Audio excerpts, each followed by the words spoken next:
Bangladesh social club ওমানের বৃহত্তর চট্টগ্রাম উইংয়ের উদ্যোগে ইফতার ও দোয়া মাহফিল অনুষ্ঠিত হয়েছে। মাসকাটের ওয়াদি কাবির গোল্ডেন ওয়াসিস হোটেলের বলরুমে এদিনের ইফতার পূর্ব আলোচনা সভায় সভাপতিত্ব করেন উইংয়ের সভাপতি নূর মোহাম্মদ। সাধারণ সম্পাদক সেলিম পারভেজের পরিচালনায় প্রধান অতিথির বক্তব্য করেন বাংলাদেশ দূতাবাসের শ্রম কাউন্সিলর মেজর রাফিউল ইসলাম। তিনি প্রবাসীদের ওমানের স্থানীয় আইন কানুন মেনে চলার জন্য তাগিদ দেন।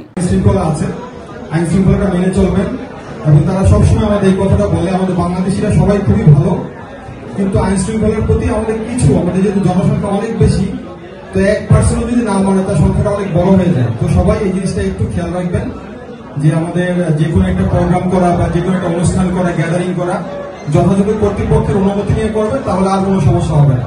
আয়োজনে দিদারুল আলম ইকবালের সার্বিক তত্ত্বাবধানে বিশেষ অতিথি হিসেবে উপস্থিত ছিলেন বাংলাদেশ সোশ্যাল ক্লাবের চেয়ারম্যান সিরাজুল হক সিআইপি, সাধারণ সম্পাদক নুরুল আমিন এবং ক্লাবের বিভিন্ন উইং ও সামাজিক সংগঠনের নেতৃবৃন্দ। পরে দেশ ও মুসলিম বিশ্বের শান্তি কামনায় মোনাজাত করা হয়। ওমানের সেরা রেট দিচ্ছে বাংলাদেশি প্রতিষ্ঠান গালফ এক্সচেঞ্জ।